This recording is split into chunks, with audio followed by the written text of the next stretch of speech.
موطا امام مالک میں ہے کہ ایک شخص آیا اور اس نے آ کے عدالت فاروقی میں مولا کائنات مولا علی شیر خدا علیہ السلام کی شکایت کی، کسی بات پر شکایت کی. ایک ہی علاقے میں رہنے والے لوگ تھے تو کسی بات پہ کسی کو شکایت ہو جاتی ہے. تو شکایت کیا تھی یہ نہیں لکھا گیا، بس اتنا لکھا گیا ہے کہ شکایت کی گئی. تو فلما جالس عمر لینظر فی الدعوی، تو آپ اپنی مسرد پہ بیٹھے اور مدعی کے دعویٰ پر غور کرنے لگے کہ اس نے کیا بات کی ہے، شکایت کیا کی ہے. اور اتنے میں آپ نے مولا علی شیر خدا علیہ السلام، آپ بھی کھڑے تھے اور یہ بھی کھڑا تھا، تو لیکن مولا علی شیر خدا علیہ السلام آپ کا جو کھڑے ہونے کا انداز تھا وہ زیادہ فائق تھا، بہت بلند تھا، کیونکہ آپ کی ذات بھی بلند ہے. کھڑے ہونے میں مولا علی کا انداز زیادہ جاہو جلال والا تھا اور اس کا انداز کم تھا. تو جب یہ منظر دیکھا عمر بن خطاب رضی اللہ تعالیٰ عنہ نے، اب عدل دیکھیں، آپ کہنے لگے ساو خصمک یا ابا الحسن، اے ابو الحسن، اے علی شیر خدا علیہ السلام، ذرا اپنے جو آپ کا فریق ہے اس کے برابر ہو جائیں، کھڑے ہونے میں انداز ان کے جیسا رکھیں.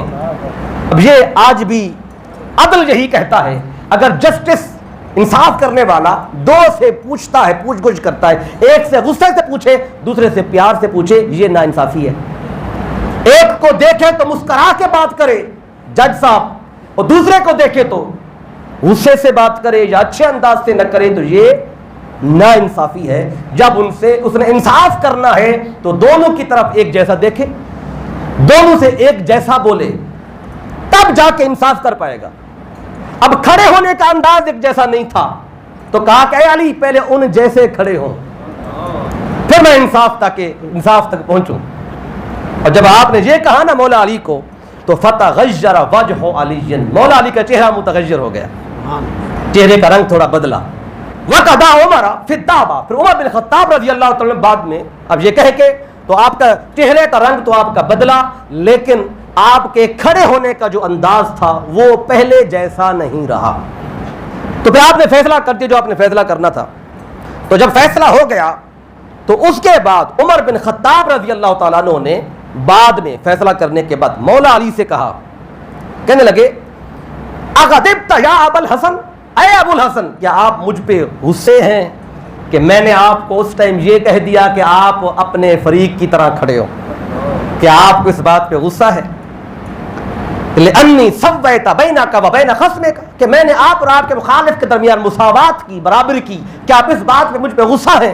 فقال علی، مولا علی نے فرمایا لأنک لم تسو بینی و بین خصمی یا امیر المومنین، فرمایا اے امیر المومنین، ہاں مجھے غصہ ہے لیکن اس بات پہ نہیں کہ آپ نے میرے اس کے درمیان مساوات کی، مجھے غصہ اس بات پہ ہے کہ آپ نے میرے اور میرے فریق کے مابین مساوات نہیں کی.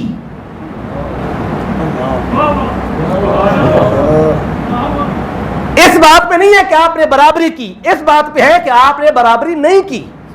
عمر بن خطاب رضی اللہ تعالیٰ عنہ پریشان ہوئے کہ اے علی شیر خدا، میں نے کیسے ناانصافی کی ہے، کیسے برابری نہیں کی؟ میں نے تو آپ کو ایک جیسا کیا، آپ کا انداز اور تھا، اس کا انداز اور تھا، میں نے برابر کیا، میں نے تو مساوات کی. مولا علی فرماتے ہیں نہیں، آپ نے مساوات نہیں کی، اس بات پہ مجھے غصہ ہے، اس لیے میرے چہرے کا رنگ بدلا. تو آپ کہتے ہیں اے علی ذرا بتائیں پھر وہ کون سی بات ہے جس پہ میں نے برابری نہیں کی. اب مولا علی نے نشاندہی کی. وہ نشاندہی کیا ہے سنیں.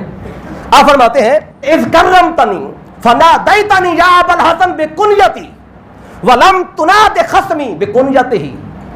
اب عرب کے اندر اگر کسی کو اس کے نام سے پکاریں تو یہ عام بات ہے، اگر اس کو کنیت سے پکاریں تو یہ اس کو عزت دینے والی بات ہے. مولا علی فرماتے ہیں آپ نے برابری نہیں کی، انصاف نہیں کیا. کیوں؟ کہ آپ نے میرا نام لیا تو اذ کرمتنی فنادیتنی یا ابا الحسن بکنیتی، آپ نے مجھے بلایا تو میری کنیت سے بلایا، ابو الحسن کہا، علی نہیں کہا. مجھے ابو الحسن کہہ کے مجھے عزت دی. وَلَمْ تُنَادِ خَصْمِي بِكُنْيَتِهِ، اور میرے فریق کو آپ نے کنیت سے نہیں بلایا، اس کو اس کے نام سے بلایا، اس کو نام سے بلایا، مجھے کنیت سے بلا کر عزت دی. تو یہ مساوات تو نہ ہوگی. کہا کہ میں اس بات پہ میرے چہرے کا رنگ بدلا تھا، یہ سن کر عمر بن خطاب نے کیا کیا؟ فقبل عمر راس علی، عمر بن خطاب آئے اور آ کے مولا علی کے سر مبارک کو بوسہ دیا. بوسہ دے کر آگے اللہ کی بارگاہ میں ایک ساتھ دعا بھی کی کہ باری تعالی لا ابقانی اللہ بارض لیس فیہا ابو الحسن، باری تعالیٰ مجھے اس زمین پر تو زندہ ہی نہ رکھ جس زمین پہ میں تو ہوں لیکن علی نہ ہو، کیونکہ میں ہوں گا تو غلطی کر بیٹھوں گا، عدل نہیں ہو پائے گا. یہ علی ہے جس نے مجھے عدل پہ یوں رکھا ہوا ہے. تو عدل فروقی میں عدل قائم کرنے میں کہا جو ہاتھ علی شیر خدا کا ہے وہ کسی اور کا نہیں ہے.